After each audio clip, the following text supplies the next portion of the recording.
Good morning, and welcome to Light in the Mountains.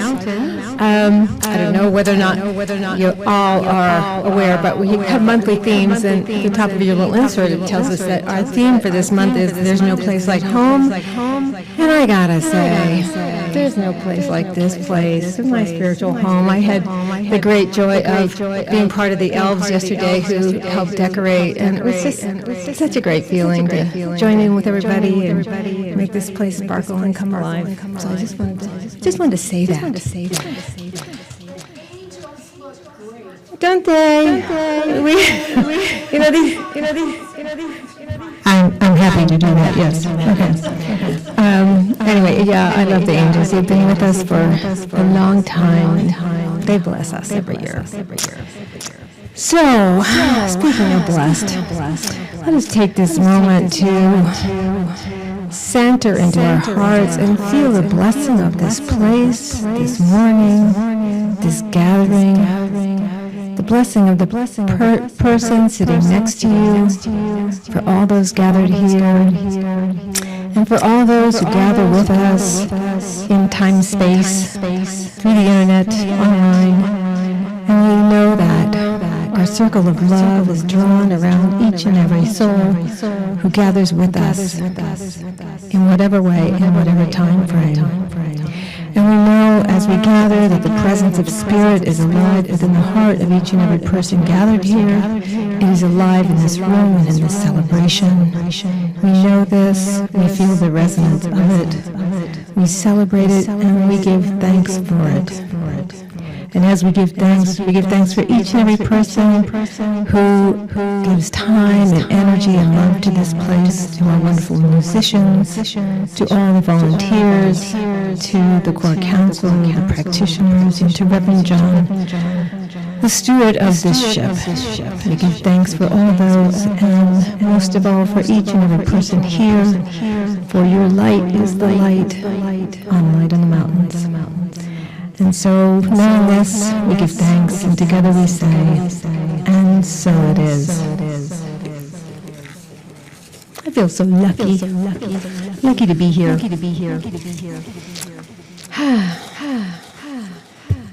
So,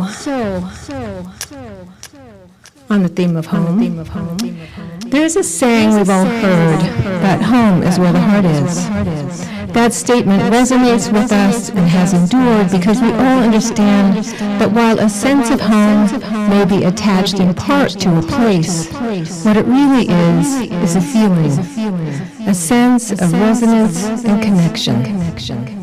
Home, as a felt sense, tells us we belong, that we are loved and accepted and supported. It is the place where our heart sings in harmony with the song that is sung there. And it is the place where our hearts open, not just to receive love, but to love in return.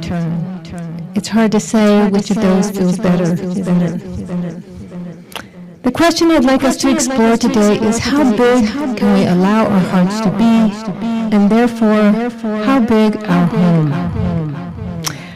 I'd like to start to explore that question by inviting us to first connect to that heart space, to feel what it feels like when we know we are home. Maybe home for you is with the collection of people you call family, either those gifted to you at birth or those accrued through a lifetime. Maybe it's your actual home, your four comforting walls, perhaps shared with a furry friend or two, or with a garden that you've nurtured.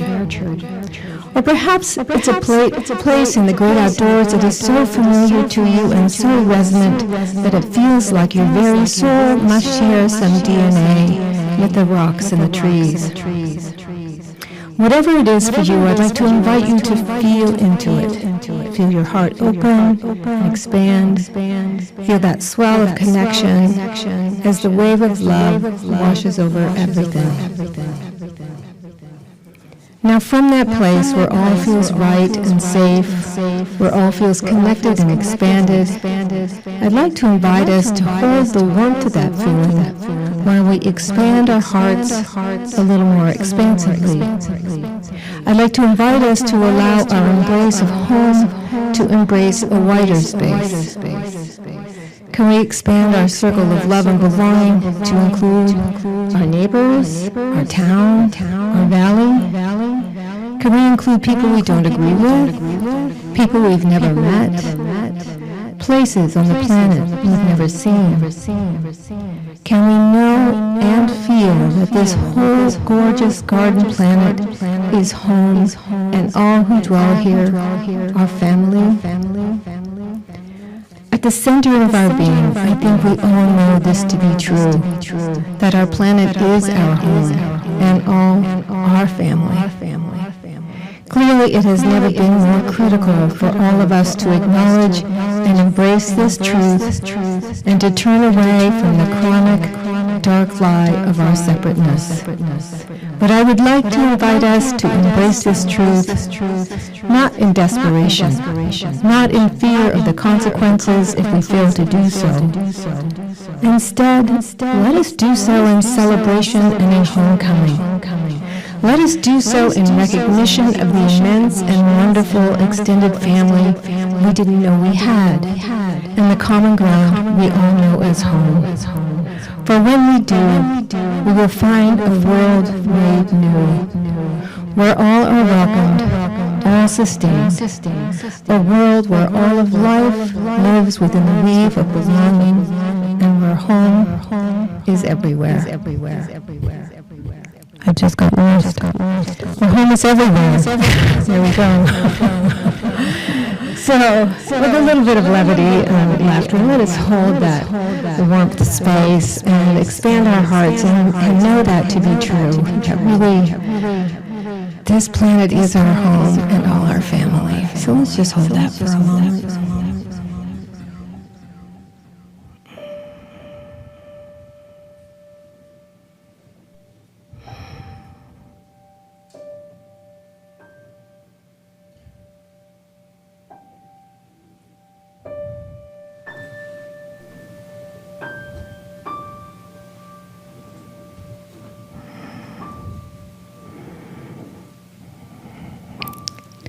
So as we release this energy of connection and love and understanding, as everything is connected, we know that it expands beyond these four walls and touches everything.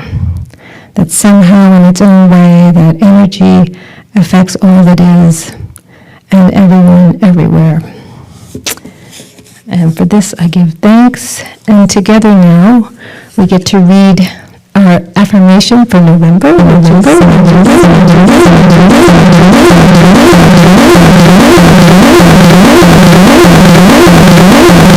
It says, I renew and reclaim myself in truth, knowing that I express wholeness and perfection in all that I am and in all that I do.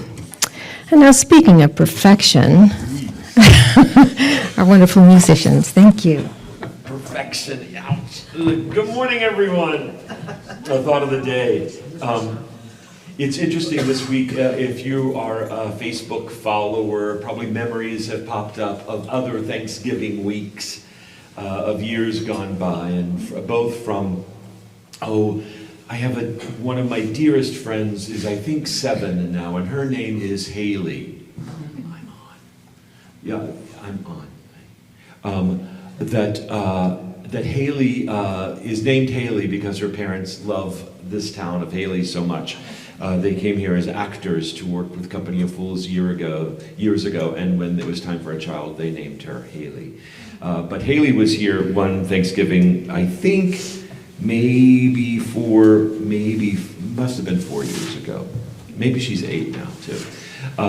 But Haley said to me at a pre-Thanksgiving dinner, Uncle RL, because she calls me Uncle, which I love, a little more connected. She said, "You make my heart happy."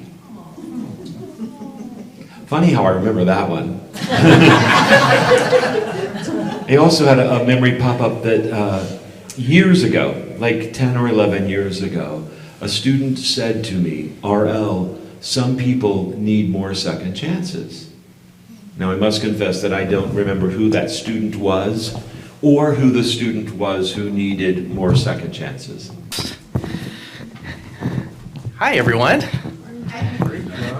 Happy Thanksgiving, Merry Christmas, Happy Hanukkah, Joyous Kwanzaa, and there's many others that I'm not as familiar with. That between mid-November and mid-January, there's something like 15 commemorations, both secular and religious. So when you say just happy holidays, no, there's such a big wealth of coming together this time of year for different reasons. But first of all, I just want to express my gratitude to all those who made Christmas happen here. And the other room where Thanksgiving is continuing, we're having our Thanksgiving potluck. Who can be the most ingenious with their leftovers? It's Thanksgiving, but doesn't look like it in some way. But the amazing thing about this time of year is that, well, it wells up something special within us, regardless of what your religious beliefs are, secular beliefs are, and the different ways that we come together, that we are looking in some ways to go home, recreate home. If that wasn't a good experience for you growing up, to somehow create it anew in a way that it is, that you can bless your life and your current family now. But there's just this larger idea of what it means to be home, to go home. And we all explored that to some extent on Thursday. There is a great acronym that was created this year for HOME, H.O.M.E, Healing Opportunities Manifest Everywhere. Some people I've told that to that says, you haven't seen my family, have you? But it's true. So our experience with our families are all over the map. Some people may have had some difficult situations with their family that they're still working to heal with. But on the other side, I mean, there's people that even I've talked to that said their family has been always such a great experience, always kind of on the same page with things. But even with that, realize that there were kind of group things that they created in their family that they're all working on. That there's no escape from anyone. We come together in groups for a reason, and to seek healing, to reveal healing, to raise in consciousness to some certain extent. And we see that played out at our dinner table simply because a lot of times with our families, we aren't all together in the same room at any one time. Not that we all are able to do that. And it's not that it's saying it's a difficult experience, but you just bring in all this family history. Of generations of family history and things that you may think that you've kind of scrubbed up and got rid of. And like, oh, there's still a little bit of that there kind of thing. Or on the other hand, like, why do I forget to appreciate this person in my family? You know, we don't see each other often. So there's that whole kind of mix that we bring so much to the table, both in what we physically bring to the table and metaphorically of what we bring to the table to say, how are we doing this year? In fact, I think holiday dinners are a great milestones to say, how are we doing this year? What's happened even in the world, in our family? And certainly we can go over the last 3 or 4 years with this weird world global experience we've been having, and you could see, like, how's my family doing this year? How's it doing this year? Oh, we're not seeing each other this year because nobody's seen each other this year, and slowly coming back. So you can see that, and part of that is great additions to our family, new births, new marriages, and then of course there's always transitions where things go away and people pass away. So they're great times to just bring the wealth of that experience, and that we see as wonderful and celebratory, and sometimes not as celebratory and even sad and in grief. But there are these times that just make our life real. And to know that, I would imagine that especially those of you who were in charge of making the holiday dinner, that many of the dishes have symbolic meaning in ways that maybe you've kept a secret. I'm going to tell you a secret about me and my stuffing. I know, I'm not giving you the recipe. No. So before I moved to Idaho, the responsibility or great joy of hosting the holiday dinner came to me. And it was somewhat by default. My brother and sister are kind of clueless in the kitchen, so kind of came to me, and I absolutely loved it. And so I make my stuffing the way my grandmother made it. There's nothing special about it. Over the years, people say, oh, I've got this great thing to do with recipes. No, we're not going to do that. Is there any secret to it? No. Actually, go to the Stouffer's box. And the only difference from the recipe on the whatever box that you get is that my grandmother would be kind of heavy on the thyme and the sage. I mean, that was really kind of it. But here's the thing. My grandmother was old school. She was born in 1887. And so as a young woman was learning to cook as a child in early teens, meaning like in the 1890s. I mean, this is a long time ago. And so I can remember sitting with my grandma around the holidays. We did turkey both Thanksgiving and Christmas for reasons that I don't know. And she had broken her hip, and at that time, you didn't recover like you do today. There was a whole industry. So she used a walker. So she couldn't do a lot in the kitchen for the holidays. My mom and my dad would do that because she could only, she had to be in a walker. But what she could do is get the stuffing going. And she would, a few days before the holiday, get 2 or 3 loaves of white bread and set it out to go stale. Didn't buy the box. Now, I don't do the stale thing, with that.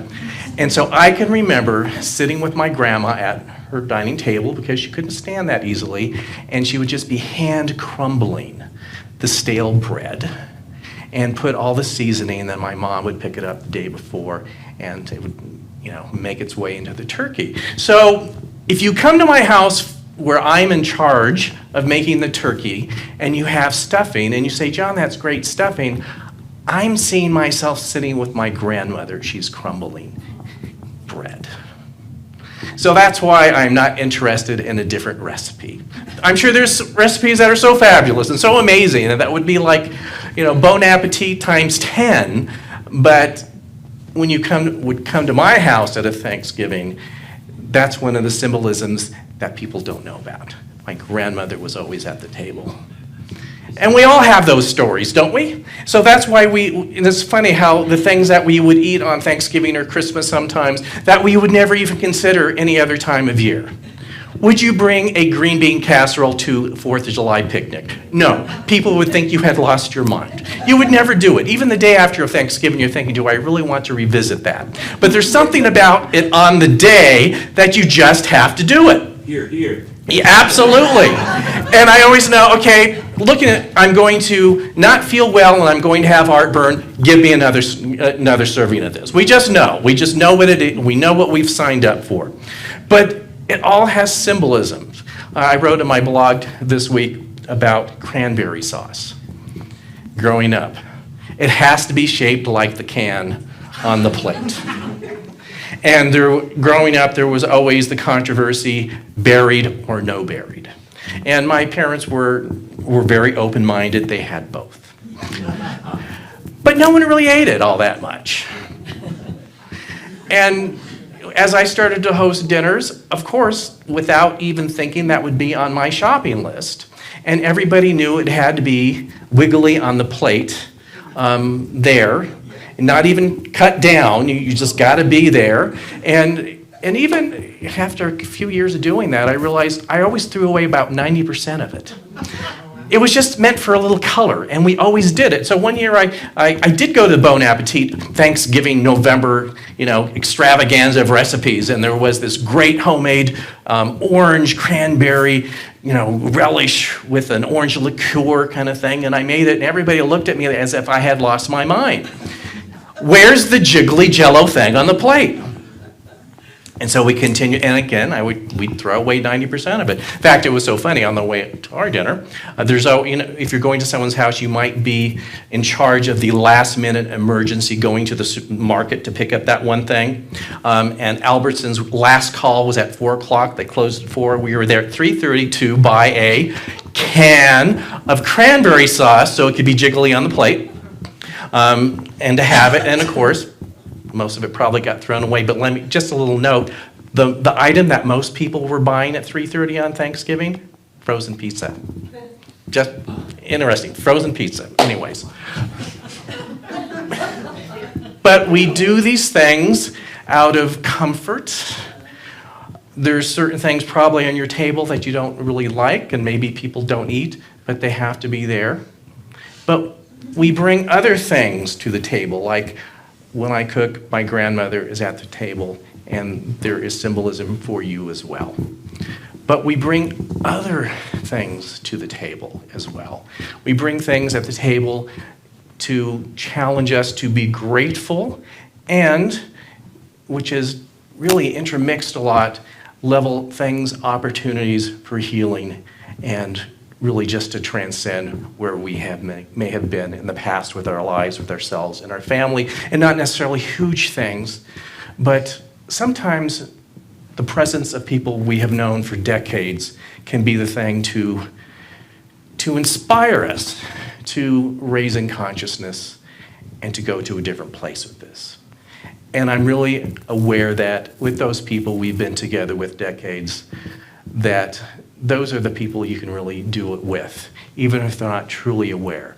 So when we look certainly at gratitude and thanksgiving, one of the things, again, is this is so tightly with forgiveness, is to learn to be grateful for how we all are, not for how we hope to be.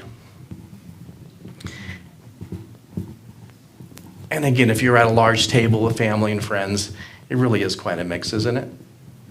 Funny, I saw a 1-minute video yesterday on social media. This guy I really like, he's a comedian. He said, "So, were you able last night at dinner to talk Uncle Harry to admit that he should have voted for somebody else last week?"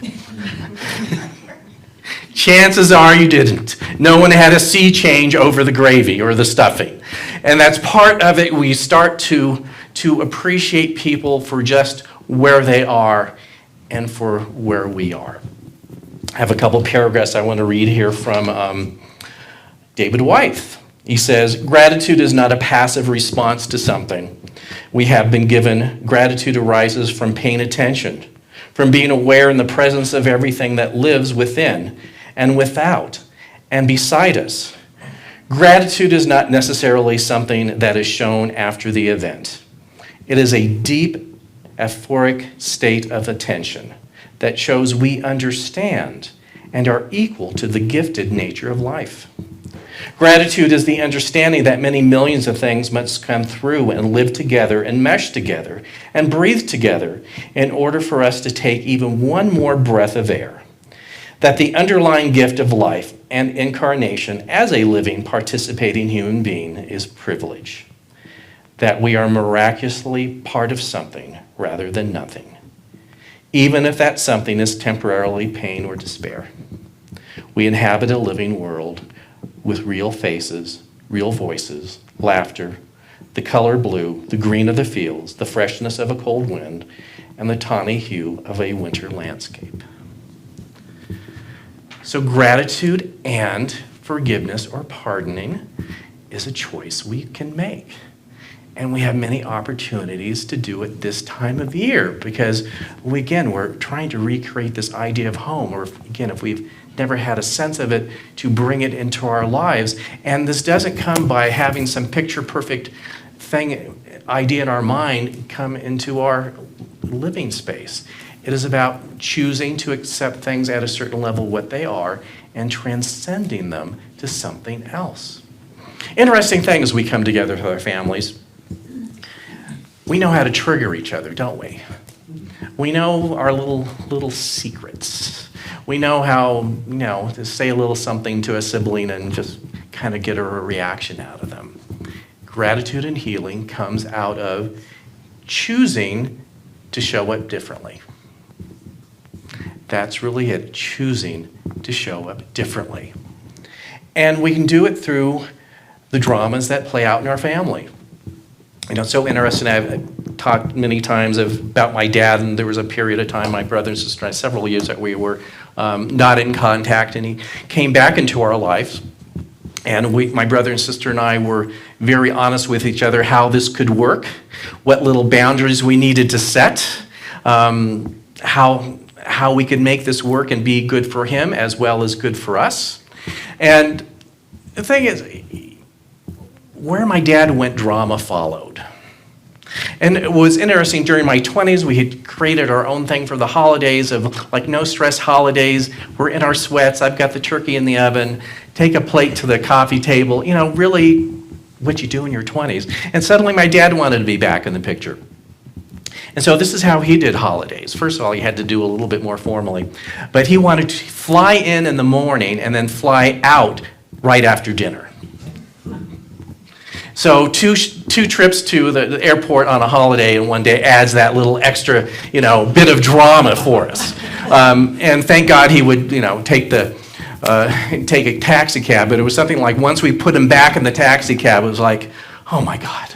We can get in our sweats and have another piece of pie now. He was always on good behavior. There absolutely nothing bad was happening, but how it's just some people in your family, the dynamic that they create. It was almost like, remember the old Star Wars movies? There's a disturbance in the force. Yes, Dad has landed at LAX. He's going to be here within 15 minutes, kind of thing. And then getting everything happening so that we can get him out the door to catch his plane. It was just like this whole, again, drama sort of thing. And we had a choice to participate that in or not. We had a choice to go into little kid things when we were 9 or 10 or not. And we had the choice to just think, he really is a piece of work and that's the only one we have, so we're going to go with it. And that's what we did. I read a really interesting kind of Dear Abby thing this week. It wasn't Dear Abby, it was one of those columns where they can give you the perfect answer in about 10 lines or less. So this woman was just very distraught about her family and her mother-in-law. She had married into this family 10 years previous, and her mother-in-law is the matriarch of the family and has a tight control of the holidays and how they work out. And she was just beside herself. And what her mother-in-law does, I had never heard of this one, and I thought I heard it all. Her mother-in-law has kind of this Hunger Games kind of thing happening with cooking dinner. Remember the movie The Hunger Games? So this is what it is. And she would have a different menu like every year, and she would create this elaborate menu. And it was very formally from what this letter says. And she would give, I guess a larger family, she would give everyone the opportunity to submit their application to make side dishes. So basically say, okay, we're going to have, it wouldn't be, believe me, for this wouldn't be 3 green casserole or anything, but let's say whatever it is. And there would be a couple weeks before the holiday that there would be tryout day that you would make your version of the things, of the list, and you would bring there, and she would have like the cooking contest on TV. She would have the cooking contest, and you wouldn't know right away. And en masse, the family would be, this is messed up, isn't it? Even for, you thought your family was messed up. When I was reading this, I thought, oh my God, this is like the most messed up I ever, I couldn't even comprehend this. So a family email of who won the Hunger Games, basically. Like, okay, Susie gets to make the cookies this year, and you get to make this new casserole, whatever. And this woman was distraught because after 10 years of marriage, she's never won the Hunger Games.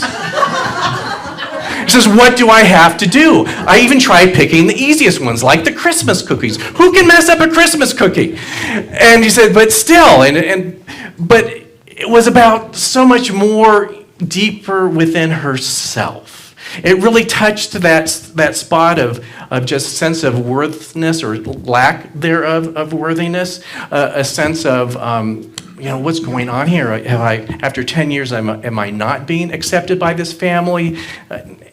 At a certain level, is mother-in-law being passive-aggressive, trying to give messages through my, no, your cookies aren't good enough this year, good luck next year, kind of thing.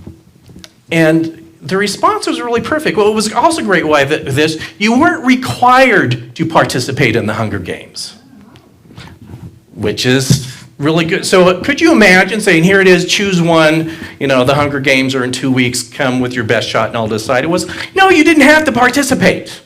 You could choose to participate. And it was a pretty big family, so there were many who did. And so the columnist says, why are you participating in this? After 10 years, and to realize, obviously, without judging anyone in this, even though it would be pretty easy to judge a lot of people in here, Obviously, there's layers and layers and layers of things happening in that family. And maybe the mother-in-law truly believes that her job is to give the best, most amazing, fabulous meal to her extended family, and she just wants to make sure that there's higher standards. I don't know. Or maybe she's a terrible person. I don't know. And as the person who answered the letter says, you could actually just go and enjoy the meal. You don't have to participate in the drama. At some point, the baton's going to be passed to the mother-in-law to someone else, and that someone else might even be you, and then a whole other set of traditions can be begun again. And then why, in a sense, set yourself up like Lucy with the football, like, will my recipe be worthy this year? Why do that? So with all that we experienced this year with our families and friends and the stress of we always did it this way or this is how we do it or some other weird thing, I don't understand why you do this, we can energetically choose not to participate. Not to say that you go home and shut your door, but on a level of consciousness to say that I accept everyone as they are, not as I would hope them to be. And I can show up in the way that is most comfortable and life-affirming for me. What a concept! I mean, really think about that. If you go to family, again, family that you love, even. I'm not saying that every family has traumas. As you are going, there is that kind of energy that we're driving with, like, you know, the energy of decades of history. Good, bad, indifferent, that we are bringing to the door. And again, energetically, you can say, you know what? Let's begin anew here. We don't have to bring in all this stuff from the years before. I can start something new within myself right here and have an amazing experience. And sometimes it is setting a little bit of boundaries. And yes, sometimes maybe there are some people ultimately you just can't be with anymore. But to do that out of a sense of elevating your consciousness. And to know you need to do what you can do and to still accept people where they are. I just want to close with one of my favorite stories, and I've told this before, but I think it really shows you how, and where you do set a little bit boundaries with your parents, or your families. So I said our father returned into our life after several years. And my brother and sister, again, we were wise beyond our years because we came up with some really good ground rules with ourselves. It was perfect. I don't know how we stumbled on them, but we did. First of all, safety in numbers. We only visited our dad together at the same time. 2 days limit. He lived in Scottsdale. We lived in Los Angeles. So you would arrive late Friday afternoon and leave usually mid-Sunday afternoon. And by that time, you were ready. And he never did anything bad. It was just like, again, he was just so emotionally charged. It was like, after 2 days, it's like, you needed to go home and take a nap. He was always on great behavior, so it was nothing traumatic. It was just the way he is and trying to accept him that the way that he was, but to like, enough is enough already. So my sister really affirmed that we needed safety numbers when she went to visit him by herself once. And and I told this story before, some remember, my niece was 5 years old at that time. And so they went together. Same time frame, Friday afternoon, set to leave Sunday afternoon. My sister said it was just a bit emotionally stressful. Again, he didn't do anything bad. Didn't create a scene, didn't go crazy at Walmart, nothing like that. You would have to know my dad to know, like, how intense he could be to really understand this. So anyways, my sister's Sunday morning, like making coffee, a cup of tea, whatever she is, dad's in bed. She thinks Ashley's still asleep, just in the kitchen, like, okay, I could leave today. Our flight's at 3. Ashley comes down the stairs. It's a 2-story thing. She's fully dressed. Again, she's 5. Has her hairs in pigtails. She has her pink Barbie carry-on suitcase that she's holding. She says, I've had enough. I'm getting out of here.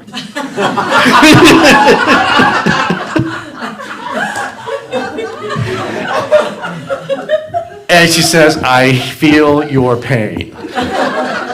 So That is such a great story. Again, he did nothing to Ashley or anyone else. It was just, when the visit's over, the visit's over.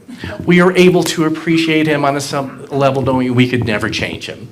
And even Ashley was like, yeah, Grandpa was great, but let's get out of here. So just keep that in mind. That's where healing happens. That you look at where you need to stretch and where you just need to get your Barbie suitcase and leave town a little bit. So let me just close with the last little paragraph of what I read earlier by David Wyeth. And he said, "To see the miraculous essentiality of the color blue is to be grateful with no necessity for a word of thanks. To see fully the beauty of a daughter's face across the table, of a son's outline against the mountains, is to be fully grateful without having to seek a God to thank. To sit amongst friends and strangers, hearing many voices, strange opinions, to intuit even stranger inner lives beneath calm surfaces, lives to inhabit many worlds at once in this world. To be someone amongst all other someones, and therefore to make a conversation without saying a word, is to deepen our sense of presence and therefore our natural sense of thankfulness that everything happens both with us and without us, that we are participants and witness all at once. Thankfulness finds its full measure in generosity of presence, both through participation and witness. We sit at the table as part of every other person's world while making our own world without will or effort. This is what is extraordinary and gifted. This is the essence of gratefulness, seen to the heart of privilege. Thanksgiving happens with our sense of presence meets all other presences. Being unappreciative might mean we are simply just not paying attention. So, let's just go within and with full hearts express our gratitude for all. What we judge as the good parts and the bad parts. The things that happen seemingly miraculously in the flow of spirit, and the things that we just seem to trip over again and again. It is all good, it is all God on some level. And we allow ourselves to sit in gratitude with the totality of it all. We take this open heart with us through the rest of this holiday season and beyond, knowing that it is a light that heals, a light that heals us, a light that heals our family, our friends, and our community. We allow this light to shine brightly. So there's nothing else left but to express our thanks and gratitude for this truth. And in this expression, we let it go. We release it into our communities, into the universe, into all that there is, knowing that miracles happen as a result. And so it is.